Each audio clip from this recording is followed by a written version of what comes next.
There has to be some common sense.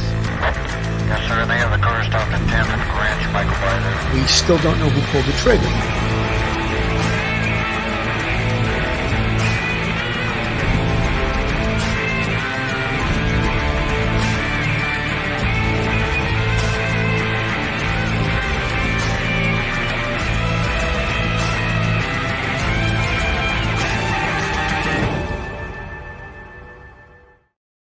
Hello, everyone, and welcome to Police Off the Cuff, Real Crime Stories. I'm your host, retired NYPD Sergeant Bill Cannon, a 27-year veteran of the NYPD. Folks, a lot of goings on, of course, maneuvers, attorney maneuvers in the Brian Koberger, the Idaho quadruple of Kristi Goncalves, Madison Mogen, Ethan Chapin, and Xana Kernodle. Always like to mention the victims' their identifications, because they get lost in this sometimes and we forget about them and we get caught up in the case.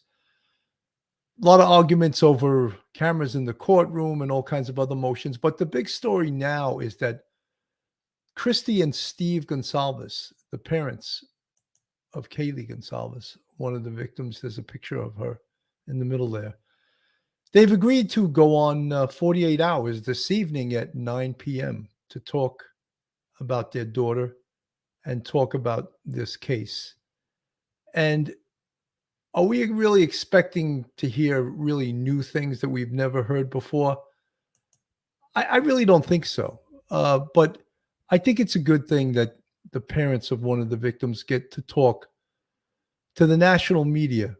And we who have been following this case, we can understand perhaps a little bit how they feel about this case and their daughter. Just since November 13th of 2022, the rawness of losing your 21-year-old daughter probably will never, ever go away. But they're going to speak to 48 hours this evening and talk about, why, the whys and hows of this case. And much of it we've heard, and the picture on the screen now is, I believe that's Xana Kernodle's family. And I believe they speak to 48 hours this evening also. So they want to talk about the how. How did this happen? How did he target these folks? And why did he target these folks? And there are those that feel that, oh, there's no evidence of this, there's no evidence of that. But I would venture to say that much of the evidence, there's some evidence being held back. They haven't agreed on a trial date yet. Remember the October 2nd date? That's not going to happen. So there's still potentially more discovery to be turned in. And we'll hear about that this evening, but I'm going to play a little bit of this, just a sort of a trailer to the 48 hours event for this evening. Not to allow cameras into the courtroom when the man accused of killing 4 University of Idaho students goes on trial. That man, Brian Koberger, his attorney is saying that live coverage would actually threaten his right to a fair trial. Meanwhile, 48 Hours has new details about the case itself. Peter Van Sant spoke with 2 of the victims' families who shared information about what happened the night of the murders. His report airs tomorrow as 48 Hours returns to CBS for season number 36. Here's an early look.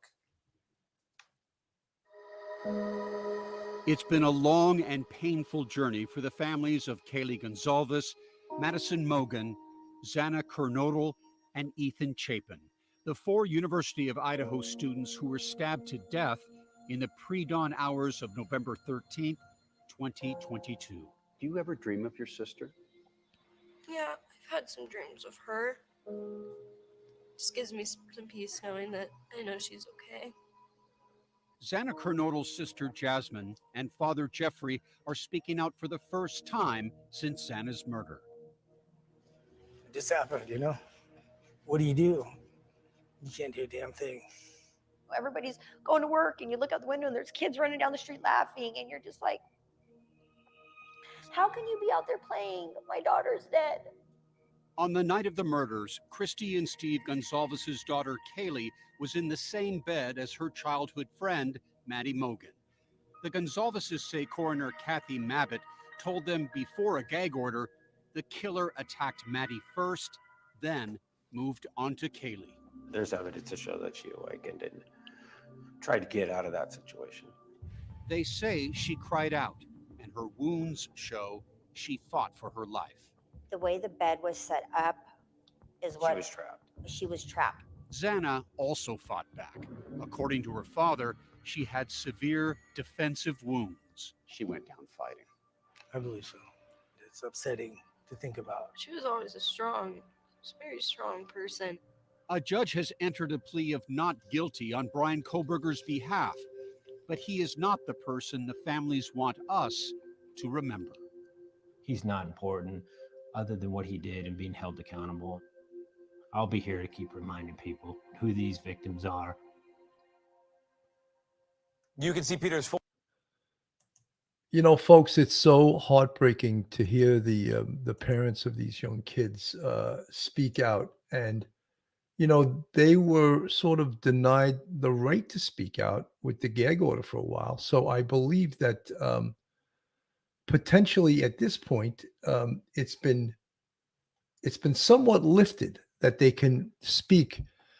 But we're not hearing anything really brand spanking new here. We're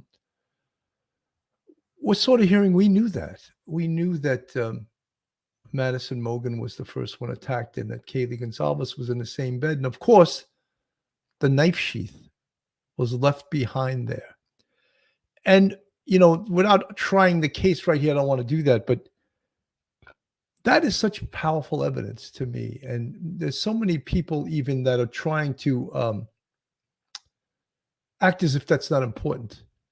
A knife sheath with, again, touch DNA. So it becomes sort of, people try to exclude it, say, oh, touch DNA could get there so many different ways. And again, it's giving the attorneys something to argue about, but I don't believe that that it really is, you know, that you can just exclude it and say not important. And look, and we'll get into more of this later on, but can the defense attorneys poke holes in this case?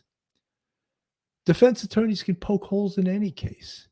That is our system. And their job is to create doubt. And is there doubt? There's always doubt. There's nothing concrete. Even if you had a video showing him doing that, showing him committing the crime, there would be those that would say, oh, how do we know that's him? You know, but look, there is always room for good defense attorneys to create doubt. And this is a writer named Howard Bloom who writes for AML. He previously wrote for Vanity Fair, the New York Times, and he, tell you the truth, he's an outstanding writer, but he does not know a lot about the criminal justice system, nor does he know a lot about investigating homicides, nor does he know a lot about evidence. So he speaks with great authority, but yet he doesn't have the credentials to speak with that authority. And the fact that he's a great journalist, he's an excellent writer, and I will give him that, does not give him license to talk about or to pretend he's an expert in criminal procedure or evidence or an arrest or probable cause or cell site hits or touch DNA or the meaning of circumstantial evidence. Many things he's clueless about. So when he says, according to the defense, there is no connection whatsoever between Brian Kohlberger and the victims. We don't know that yet because the prosecution could show some electronic evidence or the evidence that really hasn't even been found out yet, that boom. And you know, there's arguments over whether or not his cell phone had gone on their Wi-Fi. And if that is the case, that is extremely strong evidence. The 12 times that he reconned this location, 1122 King Road, that his car and his cell phone prior to these crimes had been in the vicinity. And again, what vicinity, what do you need? Do you need the guy in their living room to prove that there is some circumstantial evidence here that he was stalking them, or that he was planning, that he was reconnaissance is the word I use, recon, is the abbreviation for it.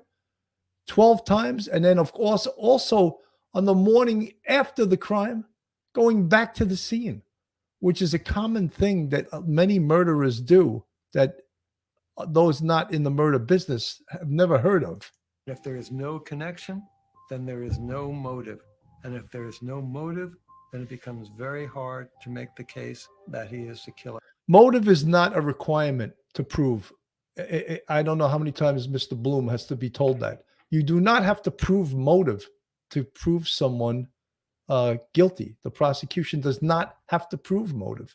But yet journalists love that. They love motive, and they love to say, oh, they can't prove they don't have to prove motive. So, folks, that'll be on 48 hours tonight at 9 p.m., I believe it is. But I just wanted to talk about, probably a lot of the things they will be covering are things that we have already went over a great deal of time, on this case. Much of the evidence, again, and I would never, having been at homicide trials, having gone through the criminal justice system as a witness, as a police officer, as a sergeant, as a detective sergeant, I realize, and anyone that's ever done this before knows, that no case is a slam dunk. You never, ever know what a jury is going to do. A jury can look at evidence and just exclude it, just think it's not important. And that's why, can this defense for Brian Kohlberger poke holes in this case? You bet. And they're already fighting to do that. Something, not getting cameras in the courtroom, arguing over the DNA evidence.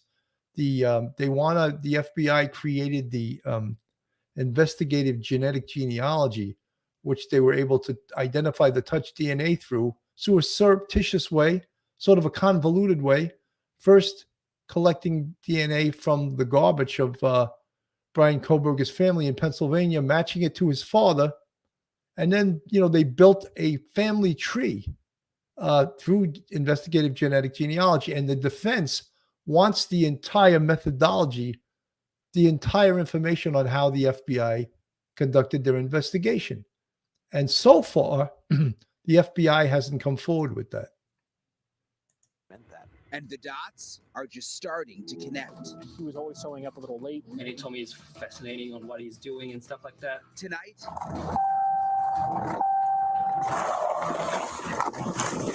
what led investigators across the country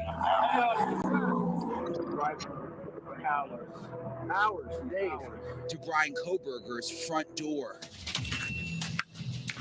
And what could bring the families of Kaylee, Maddie, Xana, and Ethan one step closer to a conviction. There's going to be somebody there looking him in the face and letting him know that this isn't going away anytime soon.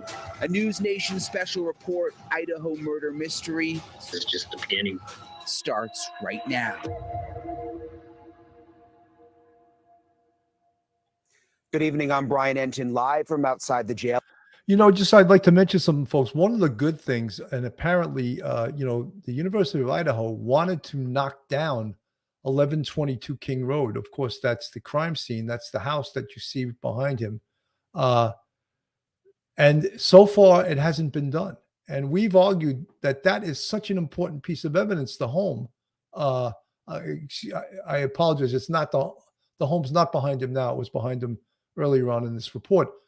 But we've argued that shouldn't be done till this trial is over, because it is such an important piece of evidence, especially for a jury walkthrough, for the jury to walk right through that house, to see the evidence, to see the rooms, and to see the path that the killer may have traveled. In Moscow, Idaho, for this News Nation special report.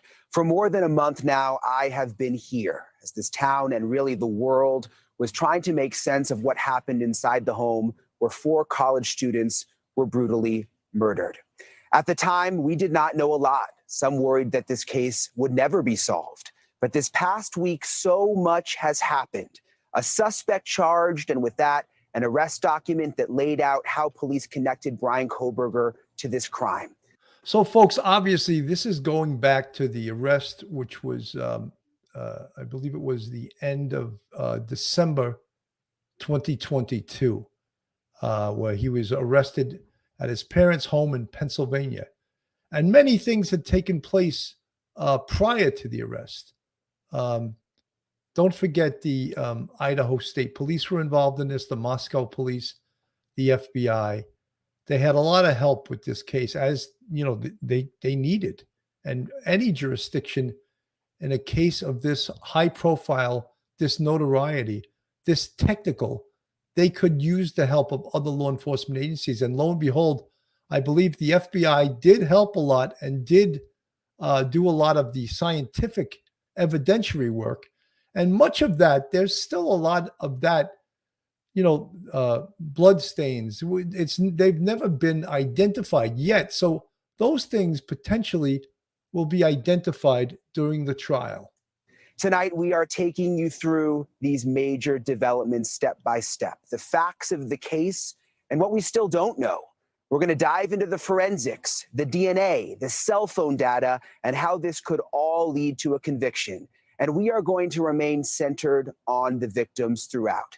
Kaylee Goncalves, Maddie Mogen, Ethan Chapin, and Xana Kernodle. Because at the end of the day, really, it is all about them, their families, their grief, and justice. I'm going to be joined by Kaylee's sister, Olivia. She is speaking out for the first time since the arrest was made, and we thank her very much. Folks, this was very early on, right after the arrests were made, but I just thought to recap this because tonight, everyone's probably going to be tuned in to 48 hours. And will they come up with anything new? Is there going to be anything in the 48 hours report that we don't already know, or has it already been discussed? And that's why I want to review some of this so we could see how much that the media has already put out there and how much the transparency of the police department, of the FBI, of the investigators on this case put out there very early on in this case. For joining us tonight. But first, so many new details from a single document, changing almost everything we thought we knew about what happened on November 13th. It seems likely that maybe they were sleeping. That was the narrative about the 4 college students killed in the King Road home that we heard for weeks. But the new arrest affidavit paints a very different story. A night that had everyone in their rooms or asleep much later, at 4 a.m., except for Xana, who ordered food on DoorDash. After that, a surviving roommate notes a series of sounds that woke her up. What she thought was Kaylee playing with her dog. The words, "There's someone here," crying from Xana's room, and a male voice saying something like, "It's okay, I'm going to help you." And then the most folks, one of the things that I've said earlier on, and I still say it, Dylan Mortensen, she's been named, her name's been out there. Can she identify Bryan Kohberger? And what do I mean by that? Well, we know that he walked right by her. And allegedly he was wearing a mask. But sometimes you can still identify someone, depends on how much of the mask covers their face. Can she say, raising her right hand in a court of law, that's the same guy sitting next to the attorney that I saw the night of the murders? How powerful would that be? How powerful would that testimony be? Will the defense attorneys try to rip up her credibility? Try to rip up her sobriety on that night? I don't know if she was drinking that night, but will they try to do that? Absolutely. But just think about if she can actually identify and say from the witness stand, that man sitting at that table, Bryan Kohberger, is the same man I saw in the morning of November 13th leaving the house. Just give that some thought of how powerful that could be as evidence. Shocking of them all. According to the affidavit, the surviving roommate opens the door and sees what appears to be the killer, clad in black clothing with a mask that covered the person's mouth and nose, walking towards her. She describes him as not very muscular, but athletically built with bushy eyebrows, and stood in a frozen shock phase as he walked past her and back out the sliding glass door. She then locked herself in her room. 911 was not called until 11:58. See, folks, that is what's disturbing right there. That the encounter with the man, whether you could say that man was Brian Koberger or just the man wearing dark clothing with a mask on, athletically built with bushy eyebrows.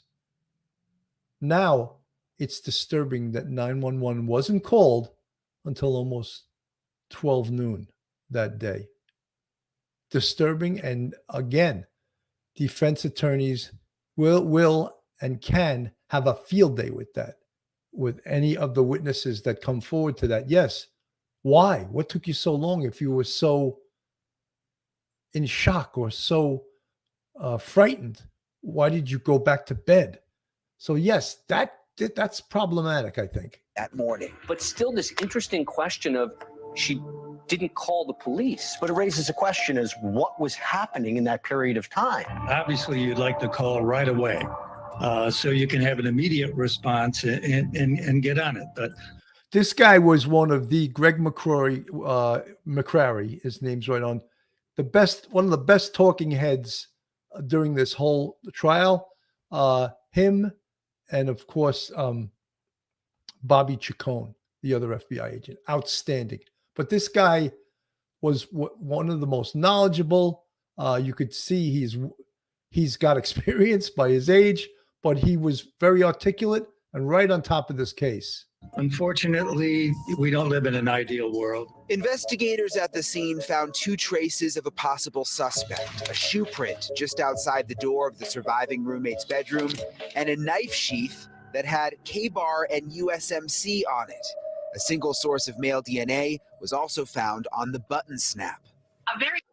To me, again, that is such powerful evidence.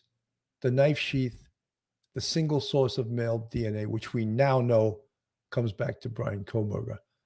I think that is very difficult for a defense attorney to defeat that. Can they create doubt with it? Yes, but are members of juries stupid? No, I don't think they're very stupid. And when we talk about evidence that is circumstantial, circumstantial evidence is very powerful evidence. Evidence, when piled up, makes a very, very strong case, and it's not coincidental. It's evidence that piles up, and it makes people think, wow, well, how could that happen? What are the statistics? What are the odds that this is not his knife sheath when his DNA is on the button? Very subtle finding, if you will, on the sheet to find his connection there, find the DNA, and I think that's the money. As investigators scoured the neighborhood for cameras and clues, a car stuck out, the white Hyundai Elantra. It's the same car investigators asked for information about over and over again, insisting they wanted to speak to the occupants inside. Do you believe that the killer was in that car? We think that they were in the immediate area of the house of the residents. What we didn't know at the time was investigators knew it was Brian Koberger's car by November 29th. He was under surveillance, I think, from the time that they realized that this is going to be where the evidence is leading them to. On December 23rd, they got a search warrant for his cell phone records. The data that is generated by a cell phone is quite alarming. Those records put Koberger near the crime scene at least 12 times before the murders. Very, very, very powerful evidence. No matter what anyone says, oh, he's in the vicinity. Was he delivering pizza? No. What was he doing in that area? And now, when you connect the dots, he's in the area at least 12 times prior to the homicides. And then he's in the area that morning of, coming back after the murders. So there are those that could say, oh, that doesn't prove anything. Well, but then connect it also with his DNA on the knife sheath. And is that coincidental? All right.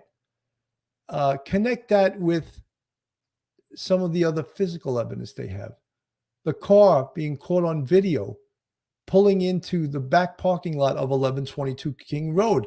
Again, you can create doubt. They couldn't spot the license plate. Most video, unless it's a red light camera, is not going to pick up the license plate. But again, very powerful, powerful, powerful evidence. And again, can defense attorneys poke holes in this? Yeah, absolutely. Nothing's ever a slam dunk. It's also in the area in the early morning hours of the crime and right after. Investigators believe the phone may have been turned off or in airplane mode in between. Folks, him turning off the cell phone, again, if it's him fleeing that crime scene, turning it off speaks volumes about I'll use a Gearyism, Professor Mike Geary. It's acknowledgement of guilt, right? Consciousness, that's the word he uses. Consciousness of guilt. Premeditation, meaning he's trying not to get caught. He just committed a horrific crime. He's trying not to get caught, so he turns his cell phone off. He's no dummy. He knows this. He knows how to get away with something. He knows that they'll be tracking his cell phone. He's going for a PhD in criminology.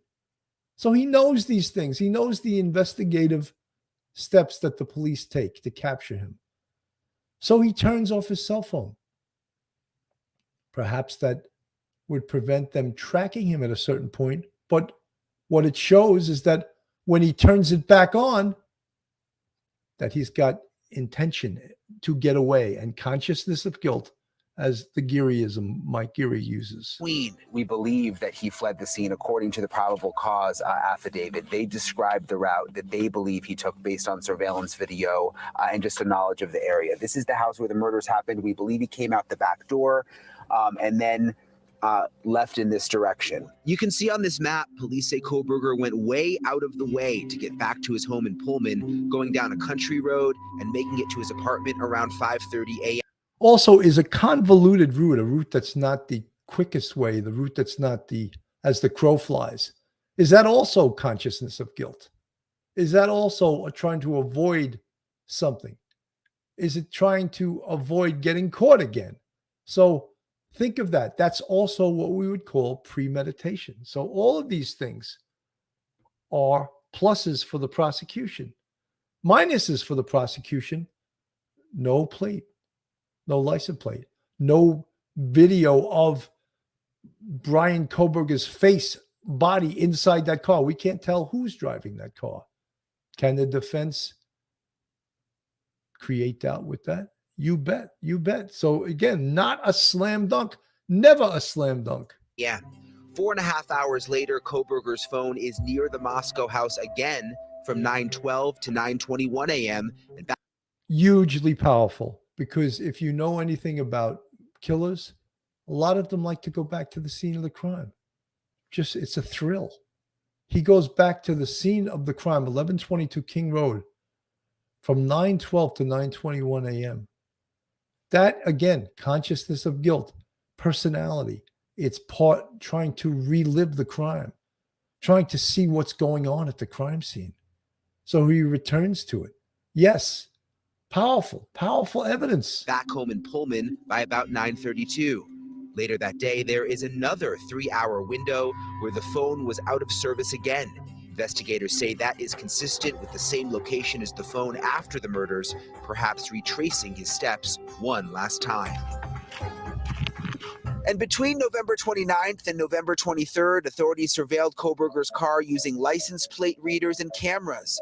And they got even more information during 2 traffic stops in Indiana on December 15th, when Kohberger and his father were pulled over for minor infractions. Where are you headed? You know, folks, one of the things that I notice also, being a trained police and having done thousands of car stops, he looks like a deer in headlights during this car stop. When you look at his face, if that's his normal face, then that's a scary face. He looks terrified. He looks nervous. And when there was some writer, I think it was Howard Bloom, that said, oh, he was as cool as a cucumber. Howard, if you think he was as cool as a cucumber, then you better go get some new cucumbers, because look at his face. Well, we coming from WSU. When investigators confirmed Kohberger's car was in Albrightsville, Pennsylvania, things escalated. On December 27th, agents recovered trash from the Kohberger family home and sent it to the Idaho State Crime Lab for testing. It came back as a profile matching the DNA of Kohberger's biological father, a match for the DNA left on the knife sheath. Folks, that's the one we've spoken about numerous times. The surreptitious collection of DNA. So they were able to search the garbage pails of Kohberger's family in Pennsylvania. And with, I believe there was some bottles or some trash, they identified the DNA belonging to his father. And that was compared to the knife sheath. And it was a match, not, of course, 100%. It's never a 100% match. But that allowed them to get a search warrant to obtain the DNA from Brian Kohberger, which was positively matched to the knife sheath. They have his DNA at the crime scene. They have his car in and around the crime scene. They have his phone not active around the crime scene. So all of those things work to put him there. But the essential question really is why?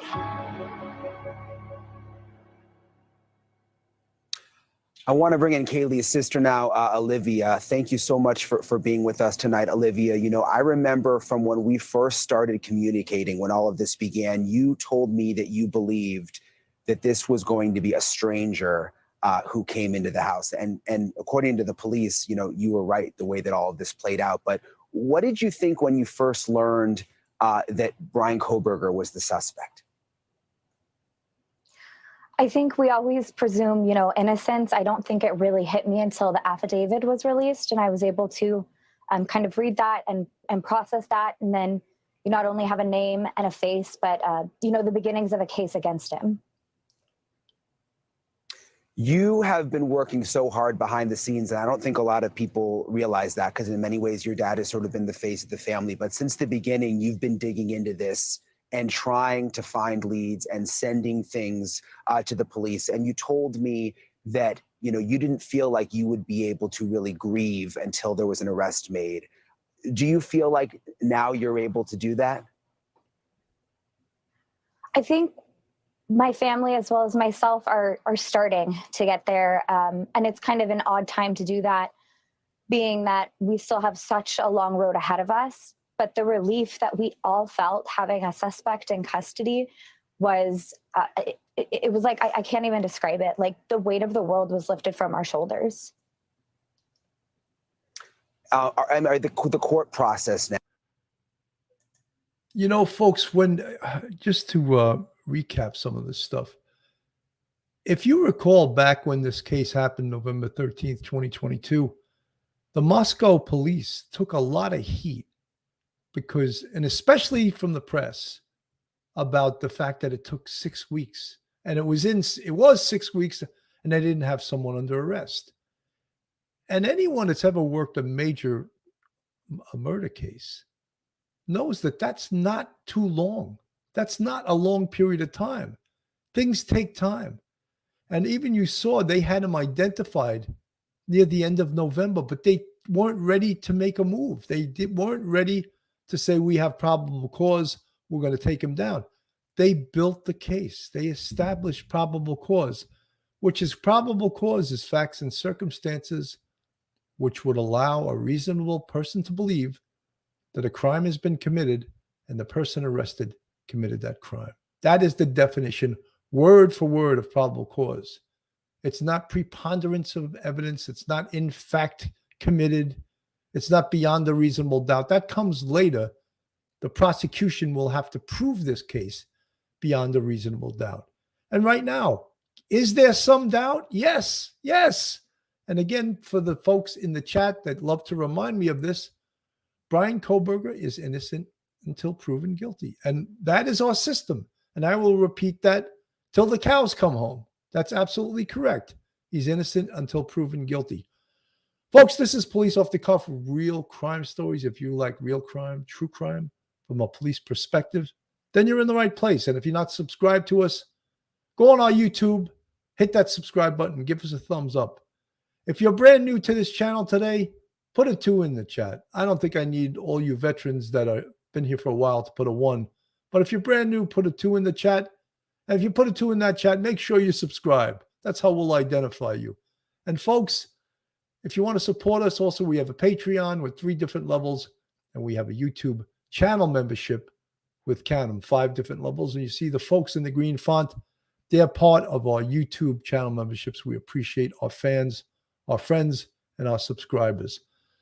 Now, folks, this is sort of recapping the case because a lot of things have been happening. And of course, tonight, I think most of you will be glued to your TV set and watching 48 Hours recap this, and not totally recap it, but speak to the families. And I think that's important, to speak to the families, to see what their feelings are and where is this case going and what did they want to say to the press that they were precluded from up until very recently. Now, though, I mean, that's, your dad has told me that can be overwhelming to think about, the fact that you guys are going to have to be in court. Do you plan to be at the hearings? Yeah, every single one. One thing back to the affidavit that I think a lot of people were surprised by was the fact that one of the roommates was awake when the killer walked by, and that the 911 call wasn't made until hours and hours later. Do you know any more about why that might be? I don't have any other information for that. I do know Dylan is really young and she was probably really, really scared. And until we have any more information, I think everyone should stop passing judgments because you don't know what you would do in that situation. Yeah, absolutely. And there's people online, obviously, it's totally inappropriate at this point. And you're right. No one knows how they would handle a situation like that or what was really happening. I mean, we only know what's in the probable cause so far. Is there anything you've learned that connects Kohberger to any of the victims here? Last I talked to your dad, he said the family was looking for connections, but there wasn't anything really apparent at this point. Yeah, I think we're still going to keep looking. I've had a lot of people reach out with, Instagram posts or even a Spotify or lots of connections that they've been able to find. And those are super valuable. All of those go over to, the Moscow Police Department, as well as the Idaho State Police and the FBI, because nothing is insignificant at this point, and everything is being looked through. There's this feeling that many have shared that perhaps Kohberger was watching the interviews, was in the Facebook groups, was on Twitter. Do you get a sense that that might be the case, that he was almost watching all of this as it played out?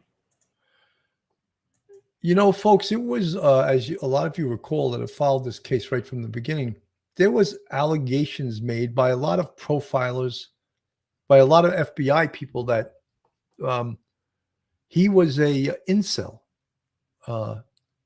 And that was actually the first time I had heard that that word. And what it stood for is involuntarily celibate.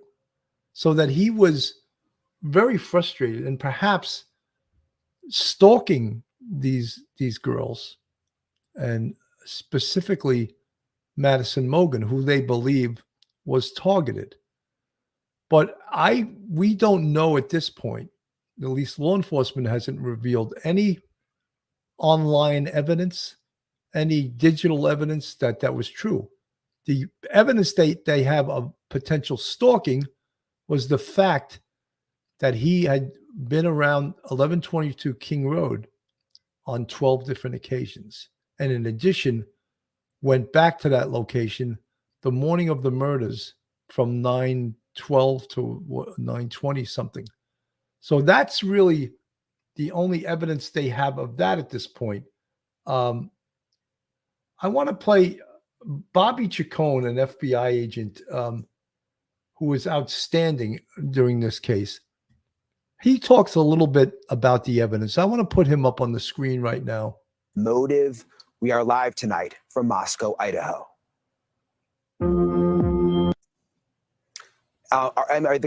Hang on one second. I want to bring in Kaylee's sister now, Olivia. Thank you so much for being with us tonight, Olivia.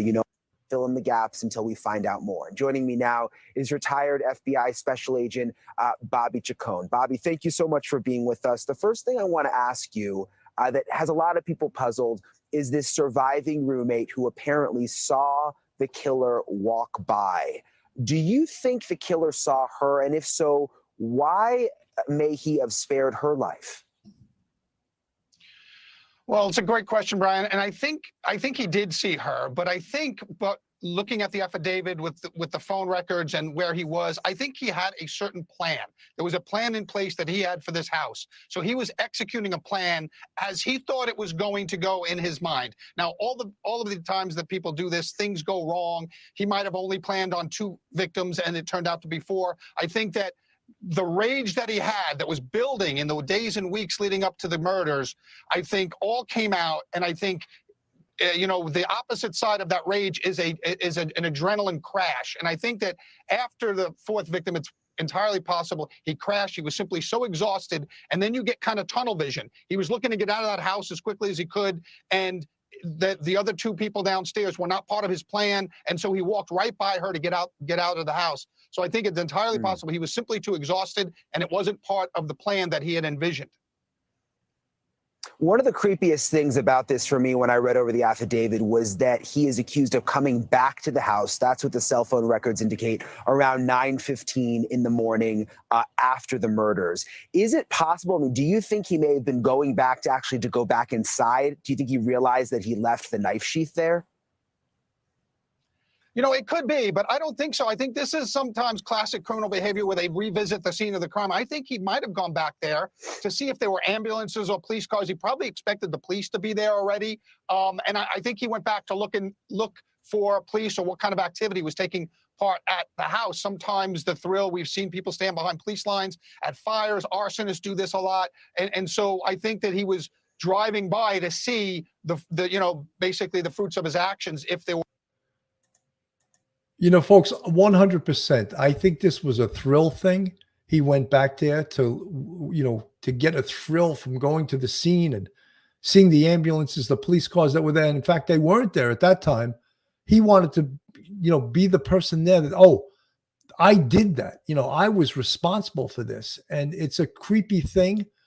Greg McNeely, how does a PhD candidate whose focus was psychology, geodigital forensic, get his perfect crime foiled by a phone and some pesky traffic convenience store cams? Well, because the best laid plans of mice and men go awry. And that's for, you can't tell. He could have planned this out, and you can't tell under the adrenaline pumping nervousness. He winds up killing 4 people. And again, as Bobby Chacon said, that was not in his plan. That was not in the playbook. That was something that he did that was not planned. And again, you could plan something out to the greatest detail, and it never goes correctly. It never goes the way you think it's going to go. Someone just wrote, hang on a second. He was denied a job at police, I believe, on into him with his attitude. Look, this guy definitely had some issues. Angelique Flores. I would like to know, why didn't it take 2 surviving roommates 8 hours before calling 911? What was going before the 911 call? Were they trying to get an alibi together, or what to say? Angelique, that's a great question. And many of us are asked that. It doesn't make any sense. Why? Why did they go back to sleep if that's what they did? Black Cat Bonkers. I'm confident the prosecution has a substantial amount of damning evidence on BK. We aren't privy to it. Yet I wish the Goncalves family would do as the other families, stop talking. Well, they did stop talking for when there was the gag order. I guess at this point they've been allowed to speak. They're on 48 hours this evening. And that's the gist of this, of why we're covering this. They're going to be on 48 hours this evening. Or, there should have been by that time a lot of police activity and ambulance activity. So I think that might be, it's impossible to tell. This is all speculation on my part, but I think it's quite possible that he was going back there to expect to see a lot of police activity. Yeah, and like you said, we hear that people like this get a very weird, strange thrill from things like that. Let's talk about these traffic stops in Indiana. There were the 2 stops, very suspicious. The FBI has come out and said that they didn't organize the stops. I mean, do you think it's possible that this was really just a coincidence that Kohberger and the dad got pulled over twice on the way back to Pennsylvania? Well, I think it's possible now. I originally thought that it might have been orchestrated because it's an investigative technique that I myself used when I used to work the mafia in New York City. We used to have the NYPD radio cars, the uniform patrol, pull them over to ID who was in the car and things like that. So I think, I thought originally that at least the first one was orchestrated, probably not the second one, because you never want to do 2 of these too close together because the suspect can raise their suspicion that the police are onto them. So initially I thought the first one, particularly because it was a sheriff, and the sheriffs don't usually do traffic enforcement on the interstates. That's usually the state troopers, which the second stop was a state trooper. So I think when the FBI, they have no reason to lie that they didn't orchestrate it. This is a perfectly valid and legal investigative tool. And they wouldn't want to jeopardize the case by lying about it afterwards and things. So I think that, that if they didn't orchestrate it, now it could have been orchestrated by the Idaho State Police. That's something that people have said, and that's perfectly possible. But I think right now it might be just really a really weird coincidence. Yeah, crazy coincidence. But you mentioned it. Folks, I had always thought that during these car stops that they did do it on purpose and that they did lie about it.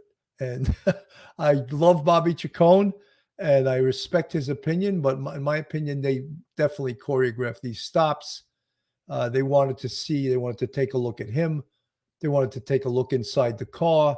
They wanted to see what was inside the car. They wanted to see I think at one point when they had a close-up of his right hand, there was a cut on his right hand, which we had mentioned before is very common, even though this was it was more than a month after the murders.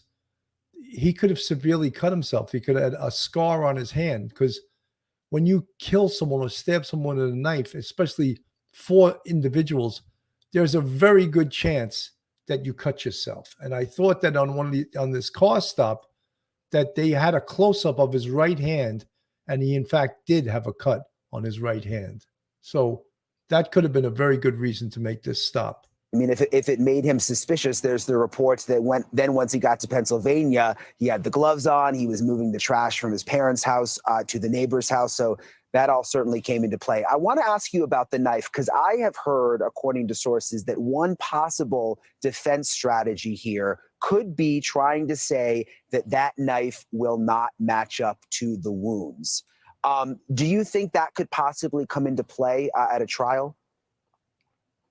Well, it could, and the defense could certainly make that allegation.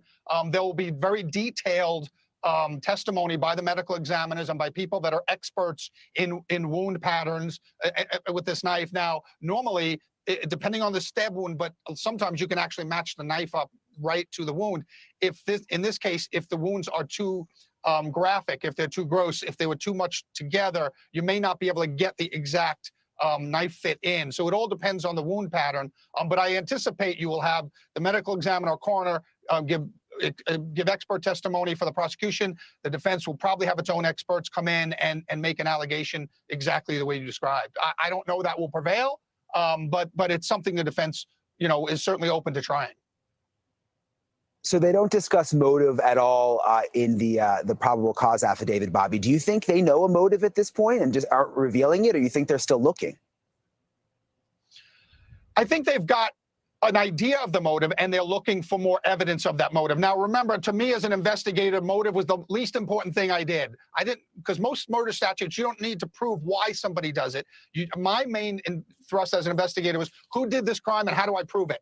How do I help the prosecution get a conviction? The why of it, the who, what, when, where, and why, the why of it was always the least important for me, unless it led to other things in the investigation, unless it is to blunt a defense motion, a defense assertion that it was, self-defense or something like that. So I think that prosecutors always like a motive. They always like to tell the jury the story of why this happened, but the why certainly is not is not needed for a conviction. It's not required by a statute. Most murder statutes don't require the why, but I think they have an idea. But that's always the most nebulous part of a case like this, is the why of it, because quite frankly, there is no rational reason to do this. And when we find out the why, it will be very unsatisfying. You know, folks, it's always they always want to know, and especially the media. And look, we all would love to know the motive for this. And potentially, as Bobby Chacon said, there's a good chance that the prosecution knows the motive, but they have yet to put it out there. About 6 or 8 months ago,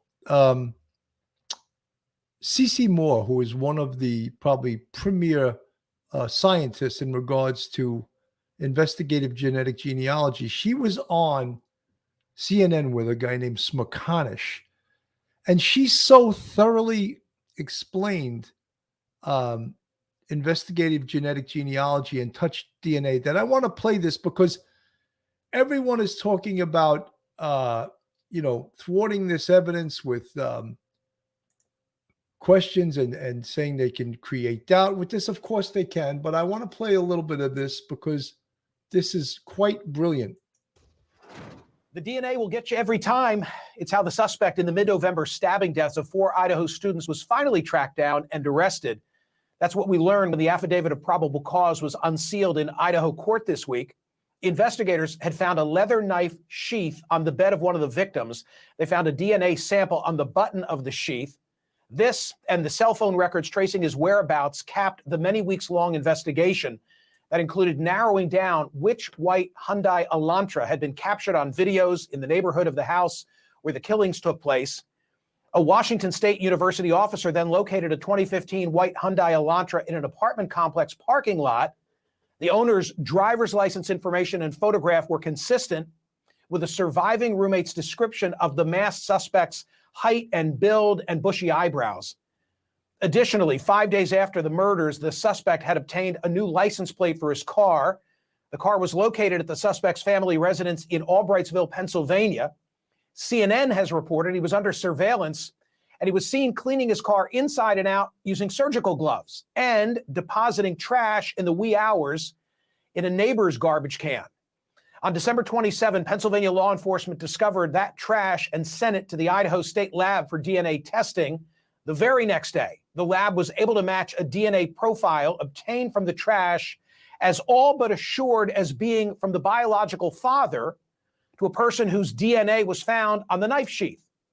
As the document states, at least 99.9998% of the male population would be expected to be excluded. That's pretty damn good statistics, and that's not even the person whose DNA it is. At 99.9998%, pretty high stats. From the possibility of being the suspect's biological father. Joining me now is C.C. Moore, head of genetic genealogy services for Parabon Nanolabs Law Enforcement Unit, which has made more than 200 successful identifications of violent criminals. She's not worked the Idaho case. She stars in the documentary series The Genetic Detective, now streaming on ABC, and she has worked on all 10 seasons of the PBS television documentary series Finding Your Roots with Henry Louis Gates Jr. Cece, thank you for being here. What does this mean? Single source of male DNA, which I'm reading from the affidavit. It means there were no other DNA detected on that, meaning sometimes you can have a mixture. You can have multiple people's DNA. You want to have single source DNA if at all possible, because that really just ties that one person to that item. Now, it was likely that this was touch DNA. Certainly it's possible there was blood. They didn't tell us what type of DNA, but most likely it was touch DNA. And that would typically be just a few skin cells. This might have been a very small amount of DNA, but because of today's technological advances, we can detect even the tiniest bit of DNA. How reliable is touch DNA if it is skin cells in comparison to, say, blood? It's a great question. It is more transferable. So of course you would like to have blood. You would like to have semen or saliva, and they might. They haven't shown all their cards. We don't know all that they have. But touch DNA, now that we can use it because of the sensitivity of our equipment, it also means you have to be more cautious about using DNA as your only evidence. So it's a really positive thing that they clearly have other evidence. This is just one piece of it. We have seen touch DNA transfer in other cases.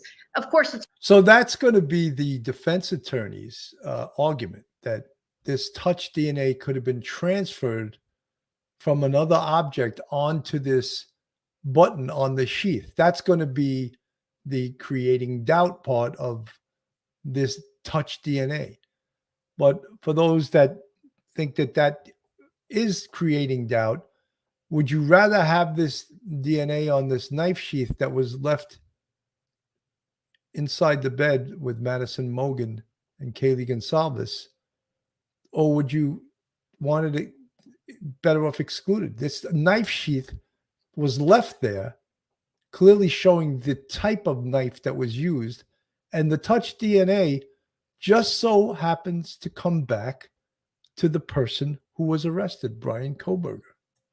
It's fairly rare, but it is something that you have to be aware of and make sure that there are other aspects of the case also pointing at the same person. Cece, good news, I guess. It's hard to commit murder without leaving something behind. That's right. Yeah, I've been saying this for weeks. That type of violent, intimate crime, it is virtually impossible not to leave something behind, even if you are a criminology PhD student. So I am not at all surprised they were able to find something. Even if he tried hard not to leave something, you still would. And that is great news, because what it means is that anyone who perpetrates this type of crime in the future should be aware that they will be identified. They will be caught. There really is no reason that we should see serial killers, serial rapists moving forward. This guy, potentially could have become a Ted Bundy or even a Zodiac, not identified 50 years later. But because of the DNA technology, the advances that we're seeing, both in investigative genetic genealogy and the ability to use tiny amounts of DNA, we can identify someone, whether they are in the law enforcement database or not. Cece, the cases that you have cracked, for which you have become famous, are the cases that necessitate you putting together, in connection with a private lab, a very complicated family history, family tree, and tracing back cousins and generations. That doesn't seem to be what took place here. Well, I don't think we can reach that conclusion yet. Investigative genetic genealogy is simply a tip. It's a lead generator. It should never be used as evidence against a suspect. And so it is proper that it would have been left out of the affidavit, in my opinion, because it should not form the basis of an arrest warrant. And so even though they didn't put it in there, I don't think we can rule it out. We don't know whether it was what initially identified him as a person of interest, and then they looked more closely at that tip about the car, or it could have gone the other way, where they identified him through that tip about the car, and at the same time they were working on the genetic genealogy and may have built his family tree to see if it was consistent with what they were seeing. I have done that in some cases. If there are persons of interest, you can very quickly rule them out or potentially not be able to exclude them, which is what would have happened in this case. Maybe they could have connected him to one or more of those matches, maybe a second, third, fourth cousin, and said, look, this is somebody who is a strong person of interest. So I think there's still a lot for us to learn on what happened here. I do think it is highly likely that an advanced private outside lab was used, at least somehow in this case. We've all been hearing whispers of this. There's been lots of leaks that investigative genetic genealogy was used. So I do think that they were at least trying to, or in the process of doing so. And you make a great point. They of course don't have to put in this affidavit of probable cause. They, the prosecutors, all that they have. Cece Moore. I think that she's brilliantly explains it to the layperson. Investigative genetic genealogy, very complicated. Again, that was one of the legal things that the defense was fighting, is that they wanted the FBI, who apparently built this family tree via investigative genetic genealogy.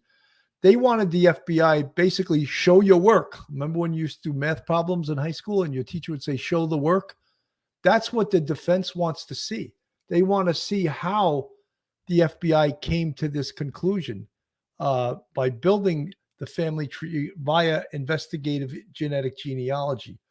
You know, one of the things that was a brilliant, there was a graphic designer who created a 3D video of the Idaho murders. And it was such a great job. I wanted to show it because it really gives everyone a good view and an idea.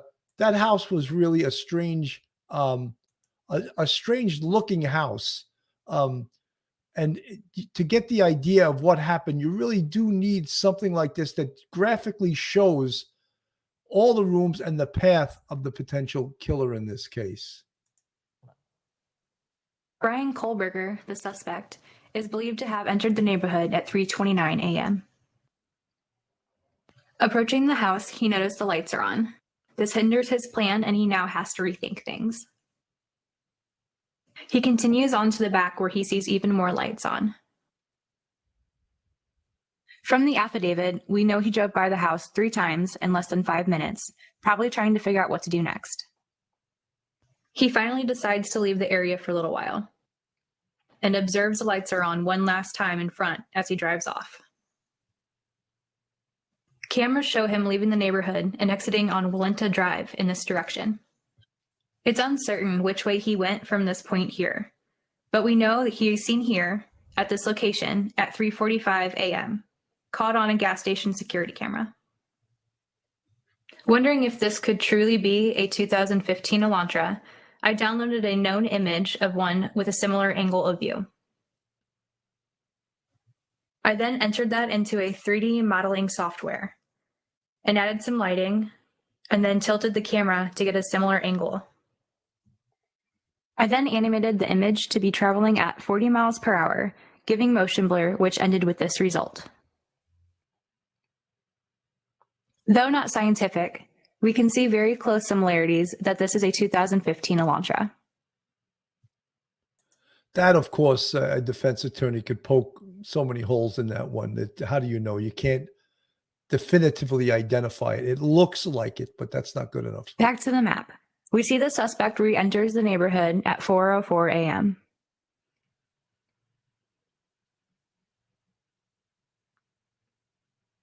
He drives up to the house and slows down. Looking at the windows, he sees the lights are now off. Continuing to the back, he checks to see if those lights are off. They are. He's excited. He knows everyone is finally in bed, but he wants to check the front one last time. As he drives down, he's filled with adrenaline, seeing the lights are all off. His brain short circuits for a second as he clumsily tries to turn around in front of the house. It fails, but he regains composure and drives on. He's caught on camera making a 3-point turn at the end of the street to return back to the residence.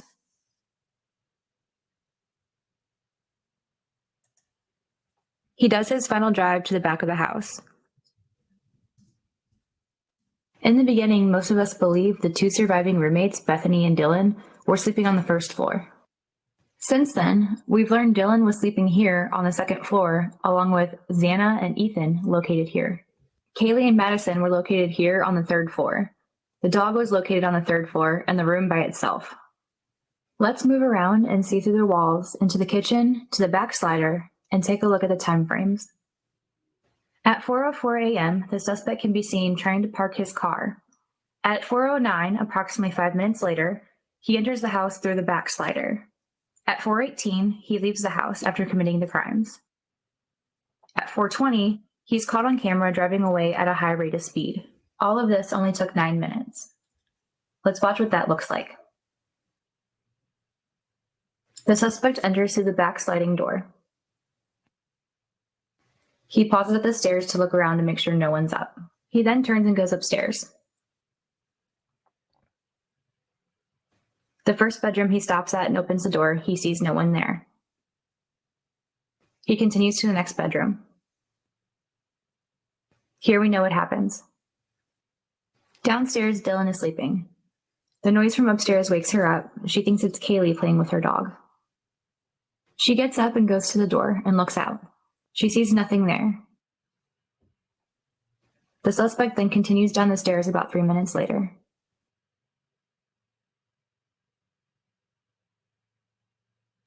He then heads to Xana's room. Outside, there's a security camera picking up some whimpering, cries, and a thud at 4:17. We've learned that Xana was found on the floor, which might explain the thud. Dylan again hears something and looks outside her door. She sees the suspect. He walks right past her and leaves. I thought that was pretty well done by that person with that that did that 3D demonstration. Pretty damn well done, and it gives you an idea of that house. That house was sort of built in a strange way. It's like they added things onto it after it was built. You know, there's one more thing I wanted to put for all the folks that really feel that there's not enough evidence in this case. This is I played this on numerous other occasions. This is a prosecutor from Los Angeles. His name is Matt Murphy.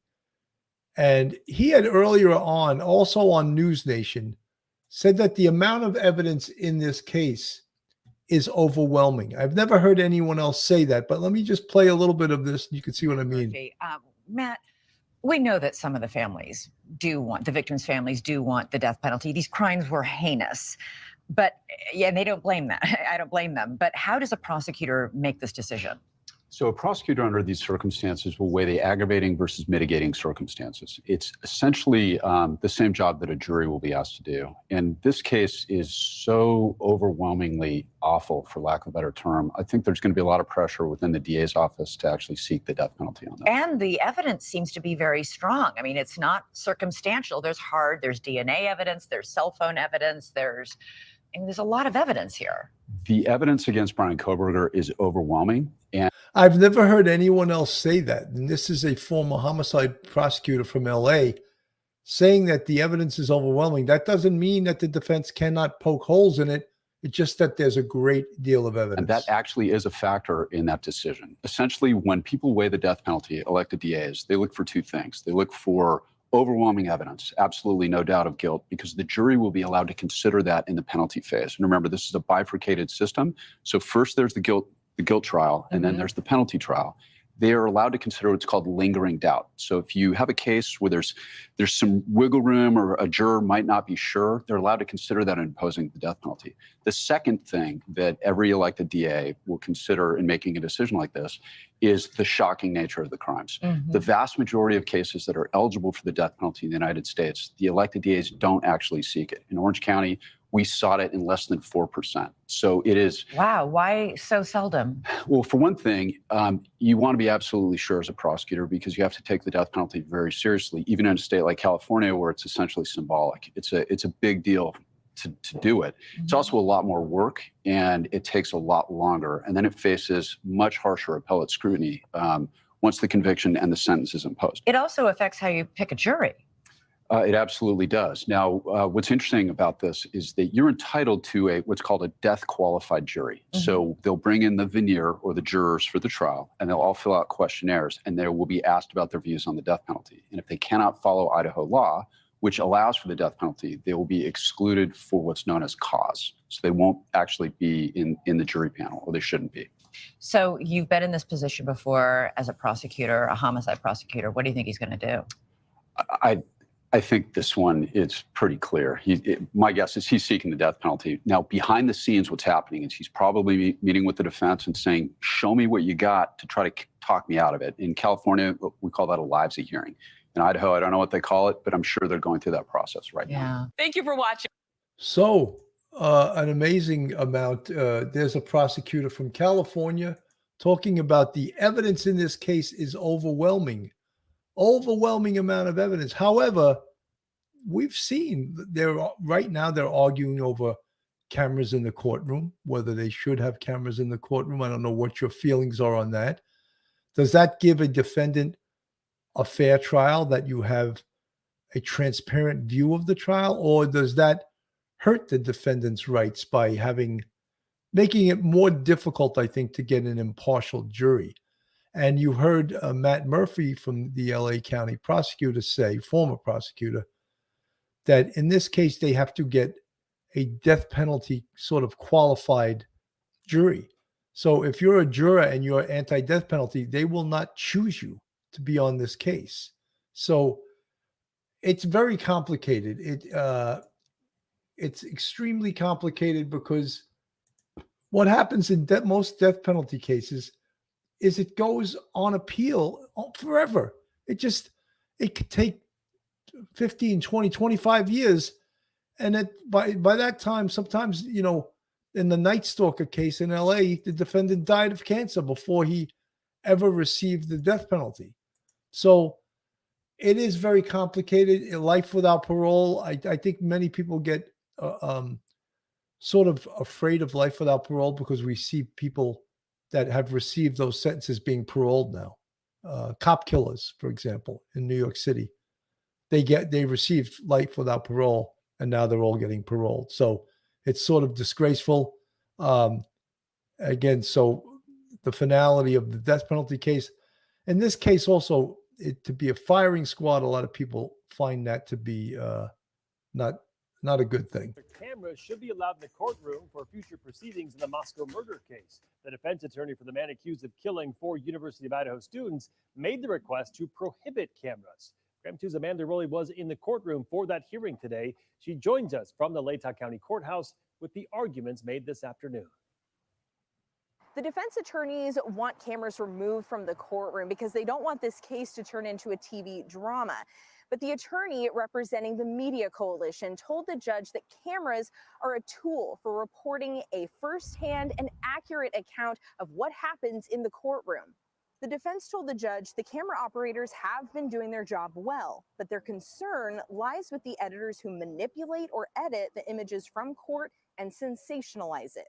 The judge also brought up his concerns with mis- and disinformation spreading with the images taken from the courtroom. But the Media's Coalition attorney Wendy Olson says there is a way to address that. Can I really trust them to do the right thing? And it's not necessarily the camera people, okay? It's where that film goes. The way to battle misinformation is to provide the accurate information. And the accurate information is what happens inside this courtroom, with the cameras positioned in a place that provides the best, most overall perspective of the courtroom. Olson emphasized the importance of having a firsthand account of what happens in the courtroom, saying it's a critical service to the public. The defense attorney suggested mounting a camera in the back of the courtroom. That way it's further away and would be less of a distraction to attorneys, something the judge seems open to considering. The judge did not make a ruling on the cameras today. Meantime, Wendy Olson, the attorney representing the Media Coalition, I spoke with her after the hearing today. She's confident in her arguments and believes the judge is, rightly so, taking these arguments seriously. Reporting from the Latah County Courthouse, Amanda Rowley. So again, the cameras in the courtroom issue has yet to be decided.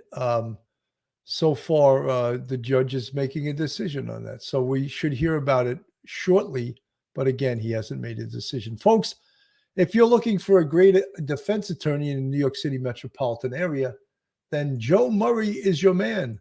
Joe's a retired member of the service, a retired NYPD police officer, and a fantastic defense attorney. You can reach Joe on his cell phone at 718-514-3855. You can email him at joe@jmurray-law.com. or go on his website, jmurray-law.com. Joe is not just a great defense attorney, but he's also a huge supporter of the Police Off the Cuff podcast. We really appreciate Joe. He's done so much for us, and I haven't seen him in a while. He's working so hard. I'm just going to play a little bit more of Bobby Chacon talking about the evidence in this case. I think he's one of the best talking heads they've had on this show. Interesting. I only have about 15 seconds left. Real quick, they say they don't have the murder weapon. They may have found it and just not told us yet. But can they use the cell phone records to go back, follow his drive, and look for the knife? I mean, they could. They could. It's a very long search, but there's a lot of area to search. I don't know if they're already searching or not, but they don't need the knife for a conviction, but it would be very, very nice to have. Okay. Interesting. Bobby Chacon, thank you so much. Well, folks, again, 48 hours this evening, 9 p.m. I tried to cover, recap this case. I think this evening they're really just going to be talking to the family members to sort of get almost like more of a human interest story and not so much about the case and the evidence and that type of thing. Anyway, again, 9 p.m. tonight, 48 hours. Folks, I want to thank everyone for tuning in today. Started early in the afternoon, and you folks are always around. And again, if you're not subscribed to Police Off the Cuff, hit that on our YouTube, hit that subscribe button and give us a thumbs up. I want everyone to have a wonderful weekend from Police Off the Cuff Real Crime Stories. Have a great day, and God bless. One episode just ain't enough.